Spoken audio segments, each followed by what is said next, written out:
दोस्तों कुछ बड़ी खबरें, इसमें आपको अंदाज़ा है कि इमरान खान जो इस्लामाबाद से वापस गए, हमने खबर दी थी कि गैर मुल्की शख्सियत के बारे में। अगर आप गैर मुल्की शख्सियत तुर्की के तैयब उर्दगान हैं तो ये गलत है। पाकिस्तान में जो सियासी कशमकश में अब तुर्की वाले भी आ गए हैं और तुर्की ने एंट्री मार दी है, और ये एंट्री है, आया वो इमरान खान के हक़ में है या इमरान खान के ख़िलाफ़ है, ये इम्पोर्टेड सवाल है। ये हमारी आज की टॉप स्टोरी है। दूसरे नंबर पर इमरान खान पेशावर के महाज पर एक्टिव हो गए हैं और अहम फैसले भी ले लिए हैं, क्योंकि पिछले 24 घंटों में सोच विचार की है, कहाँ गलतियाँ और कहाँ प्लस पॉइंट थे, कौन कौन थे जिन्होंने गड़बड़ की है, यानी जो पंजाब वालों ने गड़बड़ की है। लेकिन तीसरी बड़ी खबर इससे भी ज़्यादा ख़तरनाक है। पाकिस्तान की फ़ौज ने एक मुकदमा दर्ज करवा दिया है, और ये तारीख़ में पहली बार ऐसा हुआ है कि फ़ौज ने एक FIR दर्ज करवाई है। किन इल्ज़ामात की बुनियाद पर की गई है, किसके ख़िलाफ़ की गई है, और ये खुरा कहीं तहरीक इंसाफ वालों तक तो नहीं पहुंचता। और इसके बाद सुप्रीम कोर्ट से खबर है, शहबाज शरीफ और इसकी काबीना के पर काटे गए हैं, और जो फैसले वो कर रहे थे, सुप्रीम कोर्ट ने कहा है कि ये जो आप बाहर जाना चाहते हैं और बहुत सारी फाइलें और जल्दी जल्दी फैसले कर रहे हैं, ऐसा नहीं चलेगा। इन तमाम खबरों की तफसीलात के लिए वीडियो को आखिर तक देखना होगा। दोस्तों, पाकिस्तान के सियासी सूरत हाल में गैर मुल्की ताकतें हैं जो दोस्त ममालिक हैं, वो हमेशा किरदार अदा करती हैं, और वो दो तरह का किरदार अदा करते हैं। जिस तरह के सऊदी अरब से चाहते थे कि फाइनेंशियल एड मिले, पहले बात नहीं बनी मगर फिर बात बन गई आर्मी चीफ की कॉल पर, और इसी तरह से चीन से भी मदद लेते हैं। फिर तुर्की वाले भी हमें FATF और मलेशिया से भी मदद मिली। दूसरा सियासी किरदार है जिसमें कतर भी शामिल है। आपको अगर याद होगा कि पनामा वाला मामला हुआ तो वहाँ से ख़त आया था। मुशर्रफ वाले मामले में नवाज शरीफ को सऊदी अरब ने यहाँ से निकाला था, जिसको बाद में एतराफ़ भी किया गया। कहने का मतलब ये है कि हमारे मुल्क में इन तमाम दोस्त ममालिक की तरफ से अच्छा भला असर व सुख होता है। और अभी हाल ही में इमरान खान जो इस्लामाबाद से नहीं जा रहे थे, तो हमने बता दिया था कि गैर मुल्की शख्सियत ने रोल अदा किया। गैर मुल्की शख्सियत से कहा गया कि आप इमरान खान को एतमाद में लें। वो आए और इस शख्सियत के कहने पर इमरान खान भी जवाब नहीं दे सके। अब हम आते हैं कि इस बात की तरफ कि तुर्की और तैयब उर्दगान इस सारे मामले में कैसे आए। शरीफ ख़ानदान रियासती पुलिस से ज़्यादा ज़ाती ताल्लुकात के बारे में हम किरदार अदा करते हैं। मोदी यहाँ आया, वो भी बगैर वीज़े से। जंदाल भी आया, ये नवाज शरीफ फैमिली का वतीरा है। अब यही काम तुर्की के बारे में भी करते हैं। हालांकि तुर्की के रियासती और अवाम की सतह पर बहुत अच्छे ताल्लुकात हैं। खिलाफत मूवमेंट से लेकर आज तक तुर्की वाले हमारा कर्ज ही उतार रहे हैं। अब इन लोगों ने इस मामले में तुर्की को शामिल करने की कोशिश की है, क्योंकि हुकूमत आखिरी सांसें ले रही है, तो हुकूमत मुख्तलिफ दौरों के ज़रिए अपनी लेजिटिमेसी ले रही है। ये बावर करवाने की कोशिश कर रही है, हमें सारे मुल्क कबूल कर रहे हैं। अब इस सिलसिले में तुर्की वालों से कहा गया है कि हमें दौरे की दावत दें। इस तरह चीन से भी इन लोगों ने कहा था कि हमें बुलवाएं ताकि हम एतमाद हासिल कर सकें पाकिस्तानी इदारों का। अब इसी तरह से तुर्की से दरख्वास्त की गई। तुर्की ने शहबाज शरीफ को दौरे की दावत दे दी। हैरान कुन तौर पर दौरे की तारीखों में ऐलान किया गया जब इमरान खान की डेडलाइन दी गई थी। 31 मई और 1 जून तक ये 2 दिन का विज़िट था। तुर्की का विज़िट करने वाले शहबाज शरीफ और काबीना वाले बता गए कि तुर्की पाकिस्तानी फ़ोरम से बात की।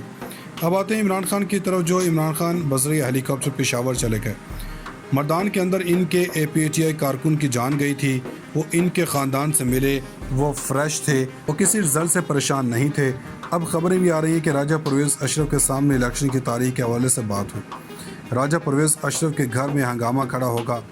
ये पंजाब वालों ने इस लॉन्ग मार्च में जो गड़बड़ की है, इसके बारे में इमरान खान को अंदाज़ा है। इमरान खान ने एक्शन लिया है और इन्होंने लिस्टों को मंगवा लिया है, और कहा है कि जो नाजुक मजाज लीडर थे जो इस लॉन्ग मार्च के दौरान बाहर नहीं निकले ताकि इनसे निमट सकें, खान साहब किसी को मुआफ़ी देने के मूड में नज़र नहीं आ रहे, क्योंकि इनके लिए ज़िंदगी के लिए सबसे बड़ी मूवमेंट है।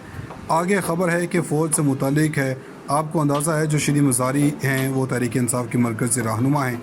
इनको एंटी करप्शन वालों ने पकड़ा, इसके बाद रिहाई हुई, लेकिन इस दौरान इनकी बेटी से सवाल किए गए तो इनसे पूछा गया कि इनको किसने गिरफ़्तार करवाया, तो श्री मज़ारी ने राना सनाउल्लाह पर इल्ज़ाम लगाया, लेकिन ईमान मज़ारी ने जनरल बाजवा पर सख्त अल्फाज इस्तेमाल किए।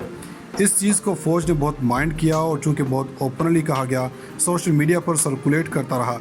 मगर आज खबर आई है कि जो फ़ौज की लीगल ब्रांच है, इसने ईमान मज़ारी के खिलाफ मुकदमा दर्ज करवा दिया है। अब ताज़ा तरीन खबर आई है कि शहबाज शरीफ ने अपने इत्तेहादियों को फौरी तौर पर तलब कर लिया।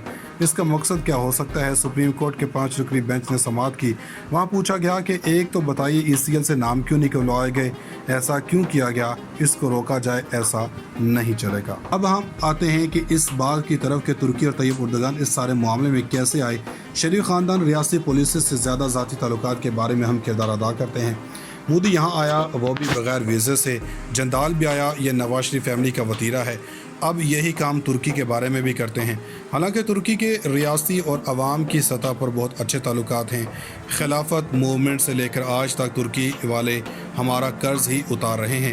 اب ان لوگوں نے اس معاملے میں ترکی کو شامل کرنے کی کوشش کی ہے، کیونکہ حکومت آخری سانسیں لے رہی ہے تو حکومت مختلف دوروں کے ذریعے اپنی لیجیمیسی لے رہی ہے، یہ باور کروانے کی کوشش کر رہی ہے، ہمیں سارے ملک قبول کر رہے ہیں۔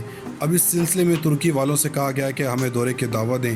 اس طرح چین سے بھی ان لوگوں نے کہا تھا کہ ہمیں بلوائیں تاکہ ہم اعتماد حاصل کر سکیں پاکستانی اداروں کا۔ اب اسی طرح سے ترکی سے درخواست کی گئی، ترکی نے شہباز شریف کو دورے کی دعوت دے دی۔ حیران کن طور پر دورے کی تاریخوں میں اعلان کیا گیا جب عمران خان کی ڈیڈ لائن دی گئی تھی۔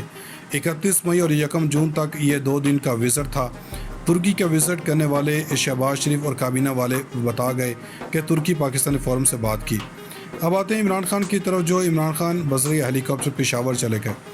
مردان کے اندر ان کے APHI کارکن کی جان گئی تھی، وہ ان کے خاندان سے ملے، وہ فریش تھے، وہ کسی رزلٹ سے پریشان نہیں تھے۔